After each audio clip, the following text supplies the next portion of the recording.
Before we dive into the main topic of today's video, I have one simple question for you all. Do you plan on training seriously for the next 10 to 20 years? If the answer is no, I'd have to ask, what the hell are you doing here then? You're gonna quit, resort back to being a skinny fat individual or losing most of your gains? Why are you gonna train so hard if what you want right now is short-term gratification? I don't see that logic whatsoever, unless you accept the fact that as you get older, things are going to change and you might regress to a certain point. But that you're going to stop is beyond me. And to be honest, I don't think most of you are going to fall down that trap.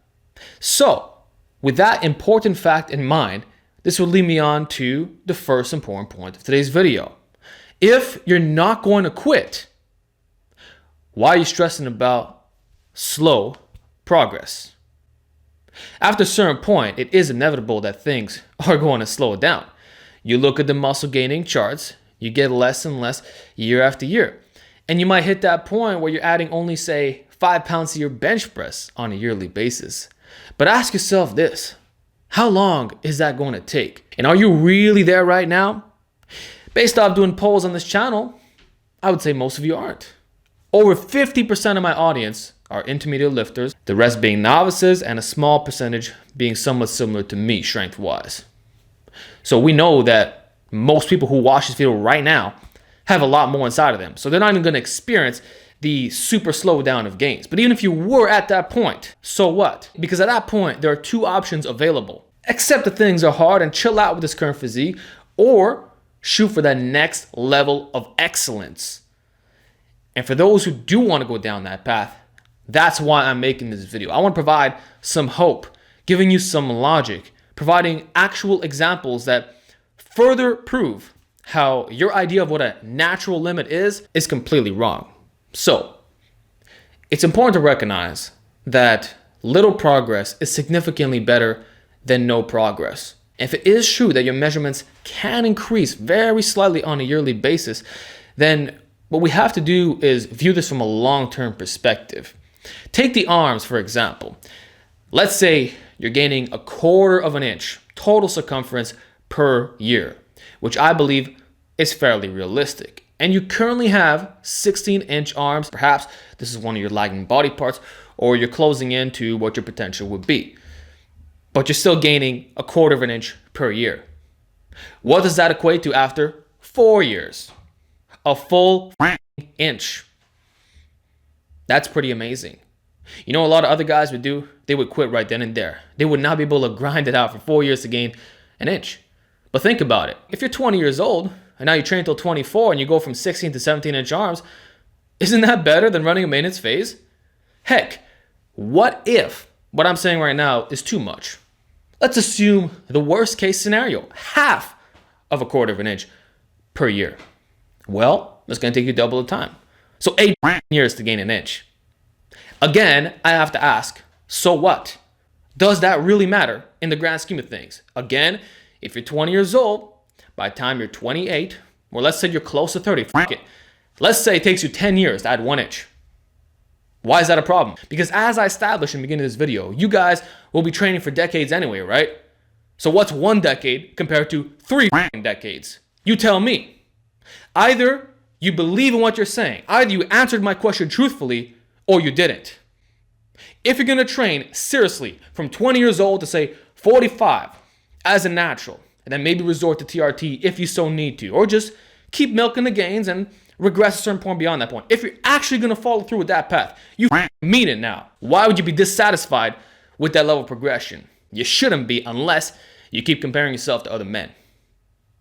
Or the steroid abusers that are gaining so much more in a fraction of the amount of time. Yeah, you're not going to have 20-something inch arms. You're not going to gain an inch in 6 months if you're at a certain level. That's the way it is. But you can do it after years and years of training. And recognize that the arms, that's one area where your potential is less, right? Because there's not as much muscle there. But other measurements, like upper back, your legs, the big massive muscle groups, think about how much you could add on every 5 years or so. It adds up. Look at the muscle gaining charts. Assuming you're acquiring 1 pound of muscle per year, That's still 5 pounds of muscle every 5 years. Go to the store, pick up 5 pounds of ground beef, examine it. You're getting that distributed throughout your entire body. And that's why I'm saying you got to take what you can get and understand that micro progression is a beautiful phenomenon. In fact, let's discuss strength numbers real quick. I would label my bench press right now to be elite. Not only according to EXRX charts, but in a competitive status, I would say I'm pretty much up there. The numbers that I'm producing for my body weight and just absolute, I'm a pretty strong bencher.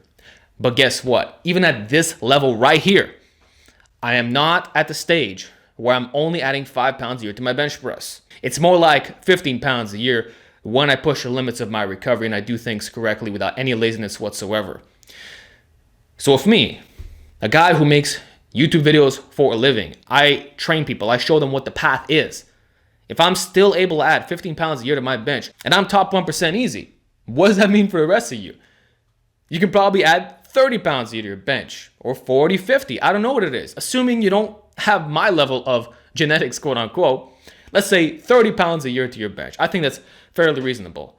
Well, what does that equate to when we divide it by the amount of months? 30 pounds divided by 12 months is 2.5 pounds. 2.5 pounds. Do I need to say it again? That's all you gotta do. So what's my recommendation? Buy some motherfucking micro plates.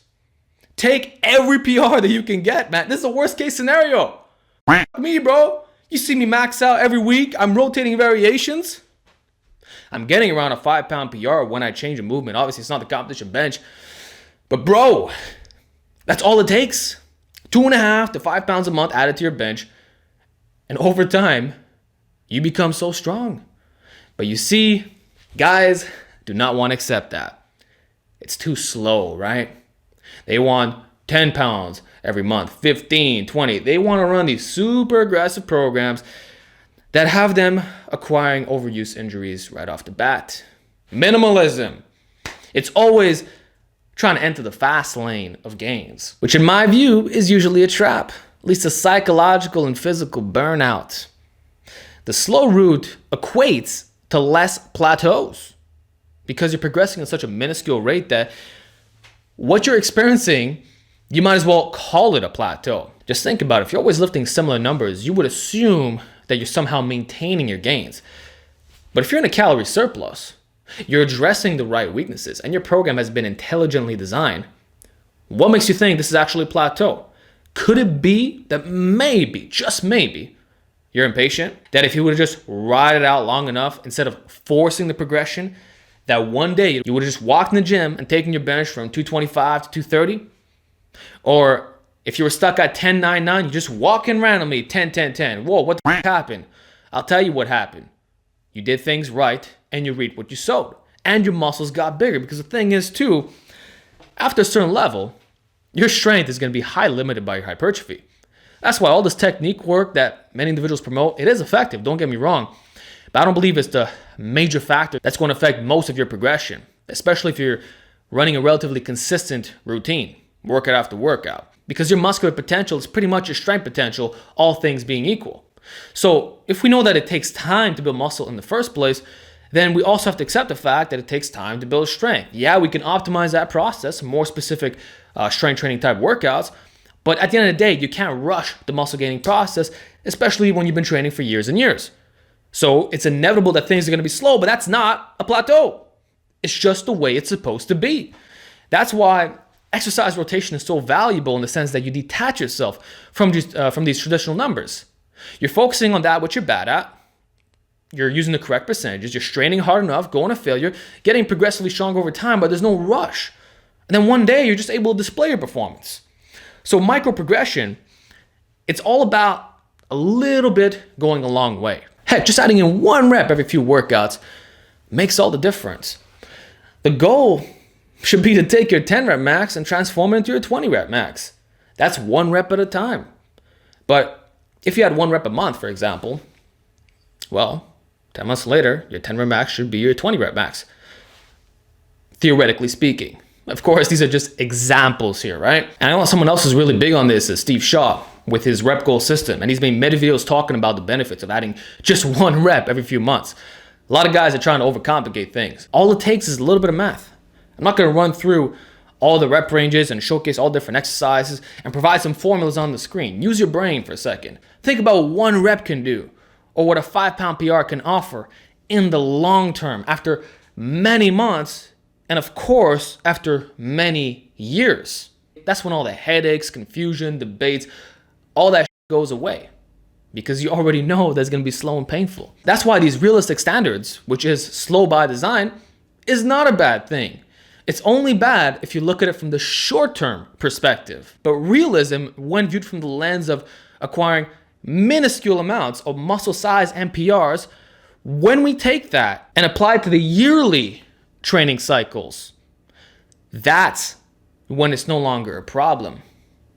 You see what I'm saying? Does that make sense? Micro progression is not truly micro in the absolute sense of what you're gonna do in acquiring your natural potential. I know some of you don't really relate to this right now because you're still in the novice phase and you're acquiring linear gains workout to workout, but that's really the exception. It's the fastest results you'll ever acquire in your entire life. After this point, things slow down. It's not workout to workout or weekly linear progression anymore. You got to change things up and recognize that it really is the micro PRs that tally up over time. And that's why it does become more difficult to add weight to the bar as well when we look at some exercises. Take the dumbbell press. In most commercial gyms, up until about 35 pounds, you actually have the 2.5-pound jumps, which makes things like curls really easy to progress on because you don't have to make that full-on jump. For isolations, this is especially important. But for the compounds, you can milk that for a long time, right? Until you hit around 100 pounds or so. Then all of a sudden, it's expected to jump into 110. But anyone who's tried this knows that it's far more challenging. You go from a flat dumbbell press, 100 for 10, jumping into 110 right off the bat, you might struggle to get 6 reps. Basically, you have to cut things back significantly. You might get a 666. But now, you got to build your way back up. That means that you got to acquire 4 reps extra per set. So 12 additional repetitions to match what you were doing before. That's going to take time. It's not something that gets done within a few workouts like you experience in novice phase. So it's all about being realistic about that, but not stressing. That said, if you had micro plates, this wouldn't be a problem to begin with because now you can go from 100 pounds to 105 or even less than that. So Olympic dumbbells are a great investment. Same thing for overhead press. If your one max is 200 pounds, you try doing 205, you'll barely be able to budget off your chest. 5 pounds makes all the difference. And if you go to 210, good luck moving it even a few inches. It's not like the deadlift or the squat. Some exercises you can grind through a little bit more, whereas others, you'll just fail right off the bat. Instant fail. So for the exercise I just listed, you pretty much have no choice but to slowly add repetitions or include fractional plates. Otherwise, the weights will not budge the way you want them to. Now, another thing about micro progression is adjusting the range of motion or going through certain variations that are easier by design. Calisthenics being the best example I could think of. If you're trying to learn the straight arm planche, you won't assume the position and keep failing over and over again until one day you magically succeed. No, there are steps that are built towards getting to that point. So if 10 progressions exist, you might start off with level 3, depending how strong you currently are. If you're a complete beginner, obviously you begin with the first step. That's what it is. You micromanage the steps until you eventually get to that point. And hey, it might take you 2 years. A few steps added in per year. It's not quantifiable in the number sense, but you can visually examine it from the form perspective and if you're strong enough to actually do the skill itself. So sometimes it's not even about the mathematics per se, even though we could quantify it biomechanically. It's learning one movement and then moving on to the next one or adding more complex actions to it. Progressive range of motion also falls into this, which can be applied to weight training and calisthenics. For example, if you're trying to learn the Nordic curl, there's 2 ways you can go about doing it. One is by stacking up mats right in front of your body so that as you lower yourself, the point where you normally fail, you got that partial range of motion established so you can actually do the repetition. Over time, you gradually remove mats such that full range of motion can be completed. That's one way. The second is by doing the full exercise, but with bands suspended. This way we're learning the actual movement directly, instantaneously, but the percentage of the load is not what it should be. Now, you don't have to know exactly what's going into this. All you got to know is this. If you go from an average band to a light band, you got stronger. You take the light to a monster mini, you got stronger. Mini to micro, man, you're making great gains. And one day, you get rid of the micro band and you can do full range of motion instantly. You got the PR. So that's micro progression, one band tension at a time. You might be going through 5 of them. It might take you 3 months to go through each band tension. It's slow, but eventually you will succeed. It's just a matter of time. You got to go through the steps. That's how it is with anything in life. You don't just rush into it unless you really are that gifted and capable from some other activity. But even then, you had a base. Like if a guy is strong at weighted dips, he's repping out 5 plates, and now he can learn a planche in less than a year. Guess what? That doesn't represent the average individual. And he still did years of weighted calisthenics to get to that point. So everything comes in stages. So you got to understand that. When you see a guy making really fast progress, sometimes it's not even about genetics. It's what came into that beforehand. I made a video about work capacity recently, discussing how former athletes have an easier time when they're novice lifters. What do you want to do about it? It is what it is. It doesn't matter at the end of the day because you still got to go through the steps now building your work capacity. Eventually, you will get to that point. So I hope my message is clear in the sense that you got to take the mini PRs for what they are and be happy that you're getting them because some guys are not. They're following people who have no idea how to train. Their diet is all off. They're doing things completely wrong. So they're not even making gains at all. The fact that you are is the greatest sign you could have asked for. Sure, things can be optimized slightly more, and I believe that most people could get better gains if they did things right. But just like how I discussed in one of my recent segments on being consistent, that's really what matters at the end of the day. If your program is 80% as good as it's supposed to be, hey, you're going to be fine in the long term, which is what it all really boils down to. You're in this game for life. Accept that fact and enjoy the micro PRs. Some movements it's going to be easier. Some exercises, it takes a bit longer.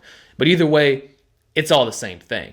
All right, homies, no matter what your goals may be, bodybuilding, general strength training, calisthenics, I'm sure you can relate to some things I talked about today because the truth is we're all in the exact same boat. So with that said, I'm done rambling. Now I want to hear from you guys. What has your experience been with micro progression? Do you personally use fractional plates?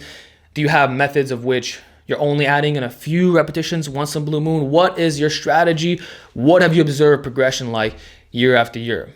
Heck, how much could you add to the big 3 on a yearly basis? I'd love to hear your feedback in the comments section, and I'll see you in the next video.